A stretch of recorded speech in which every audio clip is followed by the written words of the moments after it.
I stare at the glow of my phone, the bitter taste of cold coffee coating my tongue. The message read, "I need a week to decide if you're worth keeping." It wasn't just the words that gutted me. It was the way they landed. 6:13 a.m. A text message. No talk. No warning. For 12 years, Emily and I had shared everything. Rainy nights filled with greasy takeout. Quiet mornings with her lavender-scented hair resting on my shoulder. Whisper hopes of children that never came. And now, suddenly, I was reduced to a trial run about to expire. I called her instantly, straight to voicemail. Tried again, nothing. By the time I left for work, the empty space in the driveway where her car normally sat gnawed at me. Sure, things hadn't been perfect. No screaming matches, but tension simmered. She had grown distant, more late nights with colleagues, her phone face down at dinner, laughter that died the moment I entered the room. I convinced myself it was stress, that we were still solid, that I still mattered. That night, the house was hollow. No clatter of dinner plates, no shoes by the door, just silence. Silence so loud it rattled. I scrolled her social media. Nothing. Then a message popped up from her sister. "Hey, have you talked to Em?" She said she's at a friend's. Just checking in. Friend. Not family. Not me. That single word cracked something inside me. By the second day, my heartbreak turned into suspicion. I skipped work, drove by her office. No sign of her car. At 9:45 p.m., another text arrived. "Don't wait up. I'm figuring things out." I read it over and over as if the meaning might change. Figuring what out? That was when I crossed a line I never imagined I would. I logged into our shared cloud account. She'd never bothered to change the password. And there it was, proof.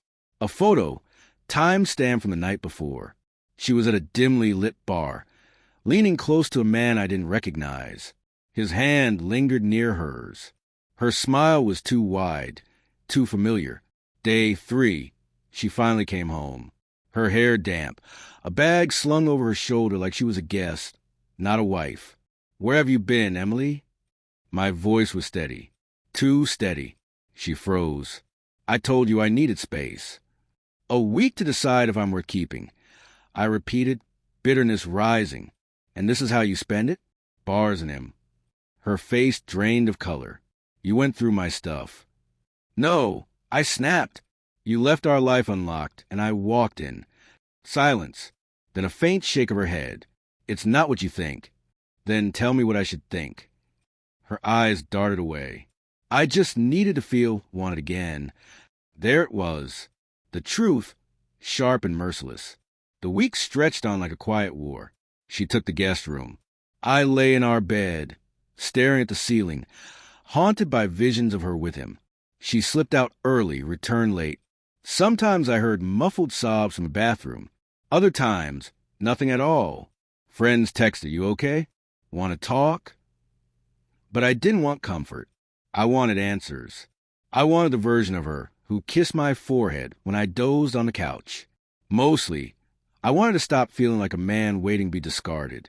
By day 6, I made my move, not because I was certain about divorce, but because I needed to reclaim some power. I froze our joint accounts, transferred the house deed back into my name. It had been mine before marriage anyway. Then I wrote her a note. "You asked for a week to decide if I'm worth keeping. I took a week to decide if this marriage is worth saving. Tomorrow, you'll have my answer." Day 7. She came home earlier than usual. Her eyes were swollen.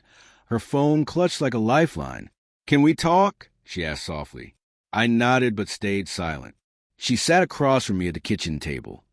The same table where we'd planned our honeymoon, argued over paint colors, believed forever had started.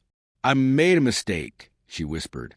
"I thought I needed something else, someone else, but it was just a distraction. I was stupid. He doesn't matter." I stared at her. "And I do." Her eyes filled. "Yes, more than I realized. I thought I was missing something, but it wasn't you. It was me, my fear, my restlessness." Her words lingered in the air, both genuine and too late. "I've already decided," I said finally. Her head lifted, hope flickering. And I'm worth more than this. Her mouth trembled. So divorce? I shook my head slowly. No, freedom. I slid the signed separation papers across the table. You don't get to decide if I'm worth keeping. I decide if you deserve to stay. And you don't. Tears streamed down her cheeks. Please don't do this. I'll cut him off. I'll do anything. But I stood. For the first time in weeks, the weight on my chest eased. I needed you to fight for me before you tasted someone else's attention. Not after. 6 months have passed since that night. She moved in with her sister. I kept the house. Some friends call me cold. Others say I was brave. Maybe I'm both. Did I think about her? About us? Every day. Love doesn't die clean. It seeps out slow and painful. But dignity is instant once you choose it. A month ago, she sent me one last message. You were worth keeping. I just didn't see it in time. I never replied, because I finally understood being worth keeping was never her choice to make. It was mine. Sometimes betrayal doesn't come in a scream. It arrives quietly, in a 6 a.m. text asking if you're enough. And sometimes the answer is yes, just not for them.